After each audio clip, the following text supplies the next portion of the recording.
Да. Підуть. Та не пішли чи нікуди. Там ще зустріч? Так. Звісно.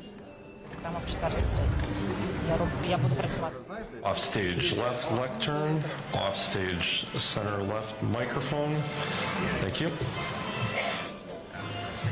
Center stage right lectern, center stage right lectern. Testing 1, 2, 3, 4, 5, 6, 7, 8, 9, 10.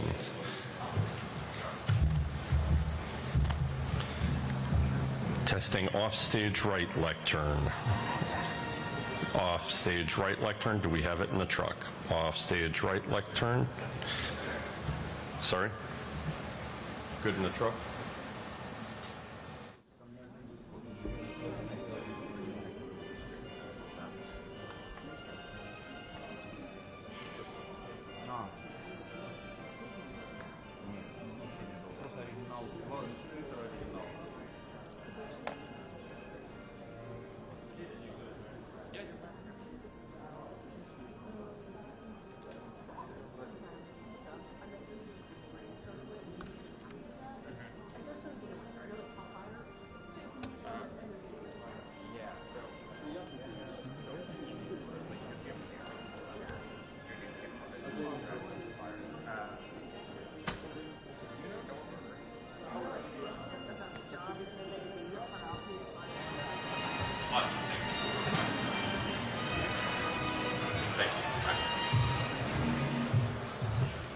So everyone's tracking the NAC 2 session just wrapped. All right, testing the off-stage left microphone, center stage left microphone. Center stage right microphone, testing center stage right microphone. Testing center stage right microphone. Testing off-stage right microphone, off-stage right microphone. Thank you.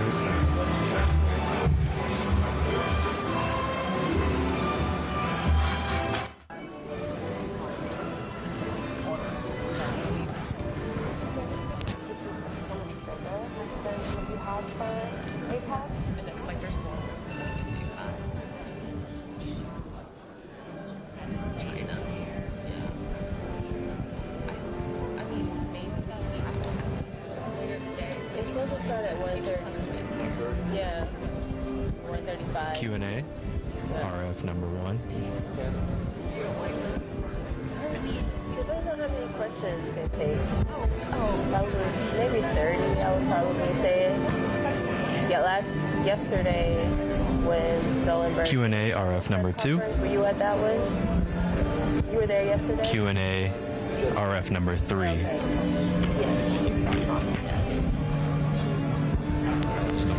Sorry. I'm sorry. Oh, no. I didn't know. Yeah, so I would say at least 30 minutes.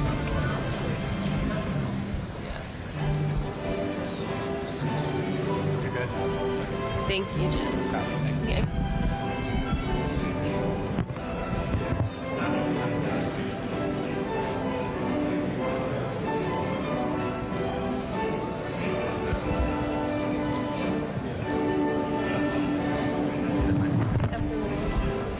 Q&A, RF number 4. Thank you.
Аня, ні. Здавав.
I'll take one if you're not using it. Use it. I don't need it. Okay.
want some help? You want some help from NATO What's that? for the flags? You can tell them they have to be more to the right of the flag. If you make no shots of like I don't have any way to communicate with them. I can. Oh, okay. There's that gentleman. He might can help you. Yeah, I'm going they're back to putting a it- church. Yeah.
here. Thank you. Good afternoon. Go ahead, sir. Good afternoon. President Zelenskyy, dear Volodymyr, it's great to see you again, and welcome to the NATO summit. It's always a pleasure to meet with you, but in particular when we meet at a NATO summit where allies are so eager to demonstrate the strong support to you and to the people of Ukraine. And let me pay tribute to your inspirational leadership, the heroism of your armed forces, and the bravery of the Ukrainian people. Since our last summit, NATO allies have provided Ukraine with unprecedented support, including tens of billions of euros in military aid. Here in Washington, allies have taken decisions to ensure support for the long haul. Yesterday, we agreed a substantial package for Ukraine. First, NATO security assistance and training for Ukraine. NATO will take over the coordination and provision of most international security assistance. Third, more immediate military support to Ukraine. Over the past days, allies have pledged crucial additional military aid, including for air defense and other critical capabilities. These donations will help save lives and help beat back Russian invaders. Fourth, more bilateral security agreements with Ukraine. More than 20 allies and partners have now signed bilateral security agreements with Ukraine, giving Ukraine enduring security commitments. Fifth, deepen military interoperability. We will work more closely with the Ukrainian armed forces, including through a new NATO-Ukraine joint analysis, training and education center in Poland, and by deepening our cooperation on innovation and defense industrial production. President Zelenskyy, in our meeting just now, you and I agreed that all of these elements, a NATO command, more funding, more military support, more security agreements, and more interoperability, constitute a bridge to NATO membership and a very strong package for Ukraine. Ukraine's future is in NATO. I welcome your progress on reforms, and as you continue this important work, we will support you on your irreversible path to NATO membership. Shortly, we will meet in the NATO-Ukraine Council, which we established last year at the Vilnius Summit, and discuss how to deepen our cooperation even further.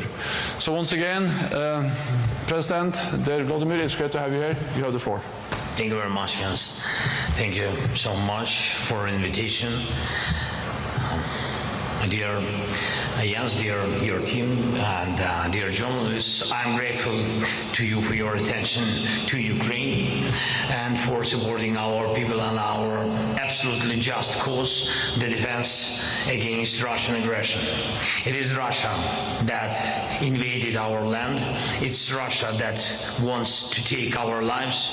It's Russia that kills and destroys, and through this war against Ukraine, it wants to show what awaits other countries if we do not endure. That is why we must endure. That is why we must preserve our unity, all partners. And that is why we must strengthen ourselves so that Russia does not succeed in making the world accept to the notion that wars of aggression are normal. Dear Jens, I want to thank you for all these meetings, for all these years, for all these steps of our cooperation. Thank you so much, and the allies has truly become stronger, and all that we have achieved together will continue to work for the benefit of all partners. Now, within the framework of this NATO summit, we have concrete successes, and very important for us, for our people, our children, very important decisions. First of all, we appreciate the decision on air defense, 5 Patriots for Ukraine and dozens of other systems, and we expect them to be delivered as soon as possible so that as many lives as possible can be saved. Second, a year ago, we began, you said about it, we began working on a new and strong architecture of security agreements. At that time, the G7 declaration in support of Ukraine was signed, and over the past year, 32 countries have joined the declaration, and today we signed another security agreement, now with Romania. There will be more signings. Each agreement makes us stronger and will be in effect for the entire duration of our path to NATO.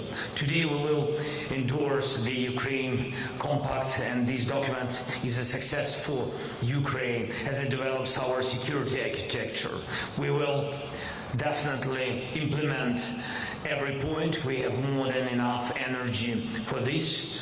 Third, of course, during our meetings with Jens and all other negotiations we are discussing now to strengthen how to strengthen our warriors and give our people the opportunity to live normally. We will talk about this today at the meeting of the Ukraine NATO Council, and we are counting on strong decisions. Air defense, F-16s, the permission to hit Russian territories exactly where they are. We will discuss these issues today. Anyway, we will raise up this topic. We already have a decision regarding the NATO mission for Ukraine. This will help us train our soldiers faster and more efficiently, equip our brigades, and develop our defense forces more effectively. We have clear annual financial commitments already in our agreements, as Secretary said, $40 billion, and it's crucial to maintain such support. And all this will help curb Putin's appetite for aggression. And one more thing.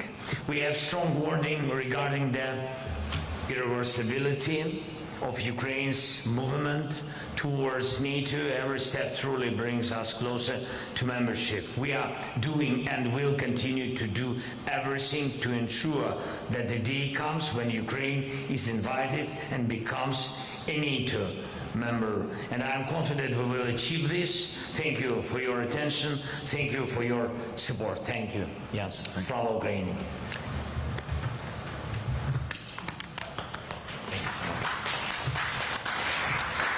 Thank you. We have very limited time, so we're only going to take 3 questions because we have to have the NUC start very soon, after which, of course, there will be a statement and there will be another opportunity to engage with the media. I'll start with Reuters.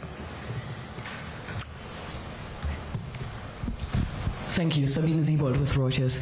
SecGen, CNN has a report saying that the US and Germany foiled a Russian plot to kill the CEO of German arms maker Rheinmetall. That's the company that's producing artillery shells for Ukraine. Can you confirm that there was such a plot? And who were the other defense industry targets? And what measures will NATO take in response to this?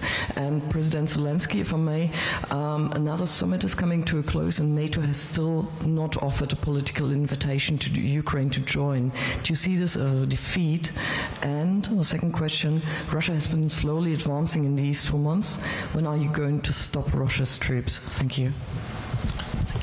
Well, I can start to answer the first question by saying that I will not go into that specific report. What I can say is that we have seen a pattern, a Russian campaign organized by the security services to conduct hostile actions against NATO allies across the alliance, with sabotage attempts, with cyber attacks, with arson, with different types of hostile actions against NATO allies. And these are not standalone incidents. These are part of a pattern, part of an ongoing Russian campaign. And the purpose of this campaign is, of course, to intimidate NATO allies from supporting Ukraine.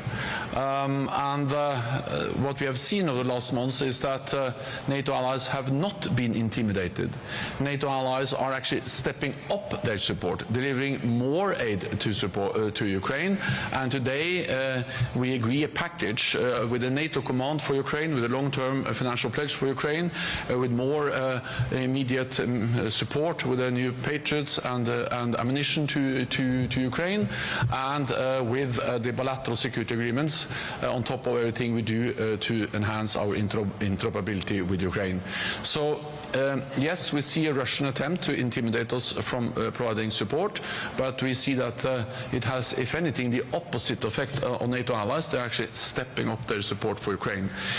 Let me add one more thing, is that we have seen arrests across the alliance in the United Kingdom, in Germany, in Poland, in the Baltic countries, following these hostile actions. And of course there are ongoing legal processes, and what NATO does is also to increase intelligence sharing to help allies to protect against these actions. Thank you so much for your questions. So first of all, we are very close to our goal. I think next step will be invitation, and after that will be membership. It's understandable that we will not be in NATO till the war will be in Ukraine, but I hope that we will prevail. And today I see successes for our people, our families, for them, especially after this brutal attack on our hospital, children's hospital. I think we are not thinking in Ukraine about wording, which are close or not close to NATO.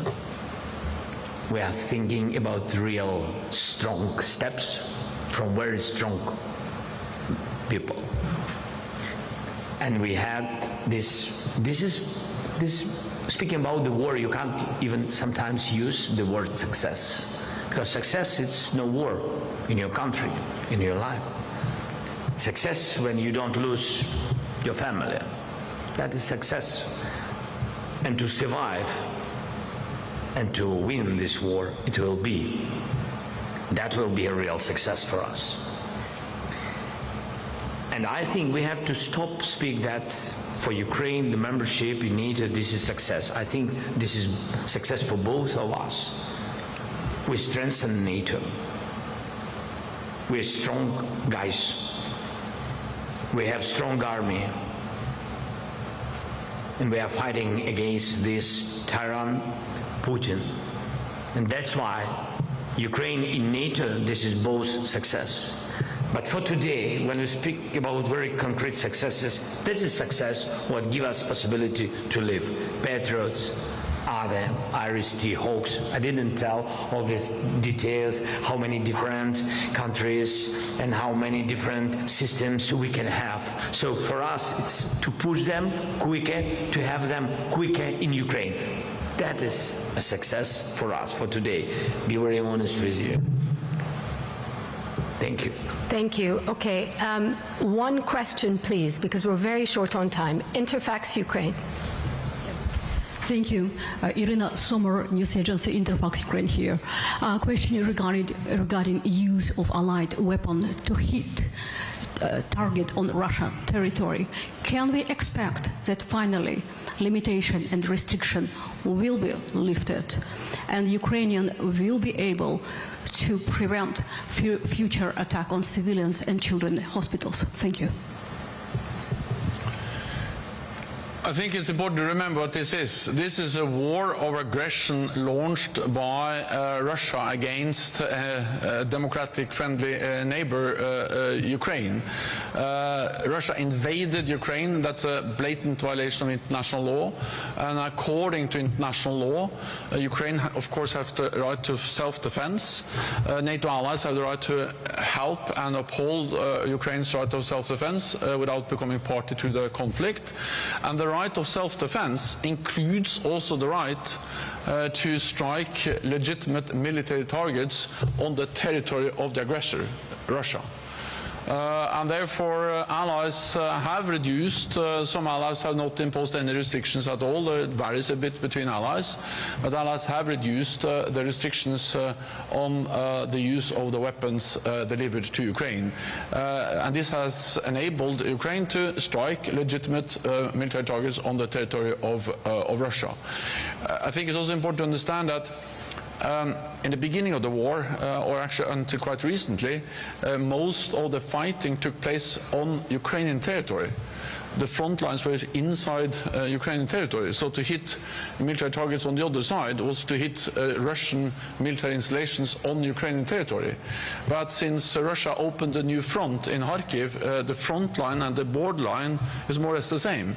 So the only way to hit military targets, missile launchers or airfields which are conducting attacks against Ukraine, is to hit military targets on Russian territory, because the front line and the borderline is more or less the same. And therefore I welcome that allies have loosened their restrictions, and there's no doubt that Ukraine has the right to use weapons. They have received their own weapons, but also weapons that have been donated by allies to hit legitimate military targets on Russian territory. Okay, last one to the BBC. Thank you very much, Jonathan Beale. President Zelenskyy, first of all, have allies loosened restrictions on long-range weapons being used inside Russian territory to hit Russian military targets, or are there countries that are still not doing enough on that? And then separately, I'd like to ask you, you were recently visited by Viktor Orban, who then went to President Putin. Today we hear Viktor Orban is meeting President Trump. Are you worried he's doing backroom deals without you knowing what's going on? And then I'd like to ask the Secretary General the same thing. Did you know he was going to see Trump? Do you know what he's going to talk about? And then just finally, Secretary General, on the decision by the US, the agreement between the US and Germany to allow long-range weapons, US weapons, to go into Germany from time to time. Is that likely to antagonize Russia, or do you think it is a smart move? And if so, why? Thank you. Okay, thanks so much. First of all, answering on your question, first part of your question and previous questions of the lady. So, we, of course, if we want to win, if we want to prevail, if we want to save our country and to defend it, we need to lift all the limitations. I spoke about it with partners, with UK leader, with United States President, with Secretary, all of that. And I will rise up this topic with very concrete facts. We understand where they stay. We understand from what military base they attack us. And if they attacked us and killed our children in the hospital, that is a crazy question why we can't answer and attack this, especially this person, this military base, where from these guided bombs from jets or missile came, targeted us, killed our children. So for me, that's not rhetoric. For me, it's real plan. And for our people, not for soldiers, not only for soldiers. That is their job, they understand it. Now this is the plan for all our nation. And we are waiting from our allies, and I'm sure that our friends, allies, will understand all this. We've got very good messages from UK leader, and I hope that we will have we will make such decisions. And of course, again, if we really want to have Ukraine on the map and not to have Putin, who is attacked half of the planet, yes, we need to do very concrete steps, quick, very quick steps. And the second part of your question, I forgot, I'm sorry. Orban, he was in Kiev. I didn't know that he will go to Putin or then to China, and you said now to Trump. Yes, so what the question? Where he will go tomorrow? I don't know. I don't know. Maybe he will come again to Ukraine. I don't know. I mean, that's between us, with all respect to everybody. With all respect to all the countries, in big and small countries, but we have to understand that not all the leaders can make negotiations. You need to have some power for this. Okay, then on the same question. So first, I can do the last question first on the issue of U.S. long-range missiles deployed in Germany. Well, they have announced that there will be periodic deployments of these long-range conventional missiles in Germany. That first of all demonstrates the U.S. commitment to NATO, to European security, which I think is a good and very clear and welcomed message. Second, it demonstrates that NATO is about deterrence. The way NATO has prevented war, preserved peace, is by have at all times credible deterrence. We live in a more dangerous world. We have seen the aggressive actions by Russia against Ukraine, and therefore we have stepped up our conventional presence. We have strengthened our collective defense, and periodic deployments of U.S. long-range missiles in Germany is part of that picture, and something I welcome. Then on different meetings conducted by different allied leaders and also the Hungarian Prime Minister. Different allied leaders meet different political leaders and also sometimes meet opposition leaders in different countries. And it's not for NATO to try to regulate the kind of travel plans for different NATO leaders. What matters for NATO is that all NATO allies agree on the policy. And we have yesterday agreed a very strong declaration from the 32 allies expressing our support to Ukraine, supporting Ukraine's territorial integrity, sovereignty, and pledging to continue and to step up our support for Ukraine. And I agree actually with what President Zelenskyy just said, that of course language is important, but actions speaks louder than words. So of course the language on membership, the irreversible path to membership, is important, but in many ways what we do concretely together to support Ukraine is even more important. And the fact that we now are stepping up the provision of air defense systems, that enables Ukraine to prevail, and the only way for Ukraine to become a member is that Ukraine prevails as a sovereign independent nation in Europe. The long-term pledge, the NATO command, the bilateral security agreements, interoperability, these are concrete things we will do, finance and do together with Ukrainians. And for me actually these actions speaks louder than the language. The language is important, but more important is actually the concrete actions we are doing together with Ukraine. And all allies have agreed on this. So that matters. That's the language from NATO, regardless of which leaders in opposition or in position different NATO prime ministers or presidents meet. That doesn't undermine or reduce the importance of what we have agreed. Yeah. Okay, thank you, Secretary General. Thank you, President Zelenskyy. We will see you all after the NATO-Ukraine Council. Thank you so much. Thank you so much. This is the hero. No.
бачите, так і от що ти сказав? Так от я да, на українській. Это English. Правильно. У нас тогда будет English и український. В принципі, на інші навряд чи будуть говорити, да? Послухайте, а Вовчика нам глянь. Послухай. Просто якщо буде... Послухай, ну почекай, да? Не дергай, Рома. Ну, перевіримо. Вони після Байдена пішли зразу на автобус. Да. Підуть. Та не пішли нікуди. Там ще зустріч? Так. Звісно. Прямо в 4:30. Я буду працювати. Offstage left lectern, offstage center left microphone. Thank you. Center stage right lectern, center stage right lectern. Testing 1, 2, 3, 4, 5, 6, 7, 8, 9, 10.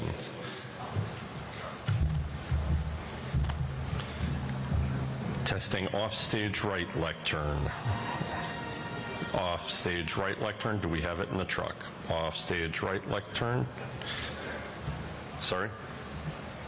Good in the truck?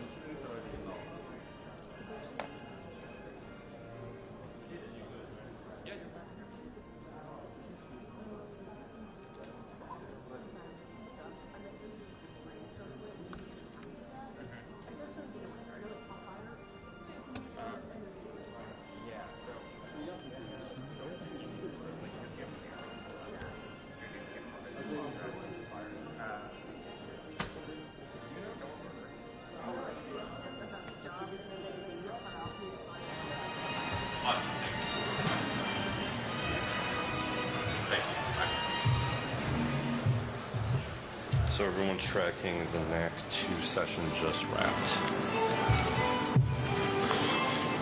All right, testing the offstage left microphone, center stage left microphone.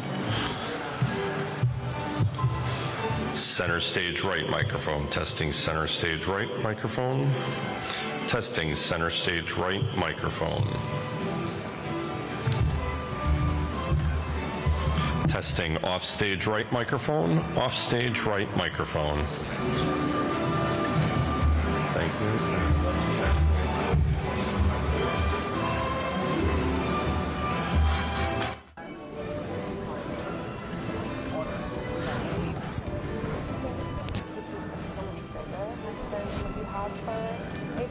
And it's like there's more room for them to do that. China.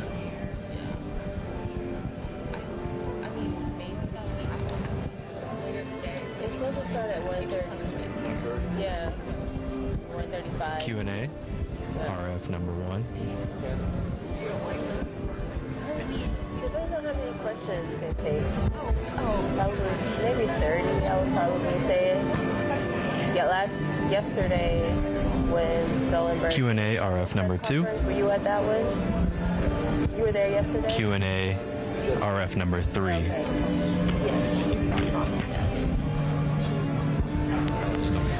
Sorry. Oh, no. I didn't know. Yeah, so I would say at least 30 minutes.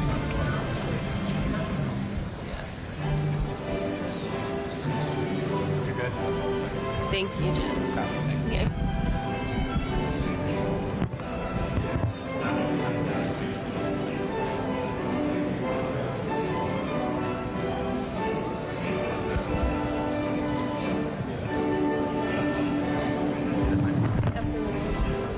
Q&A, RF number 4. Thank you.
I'll take one if you're not using it. Use it.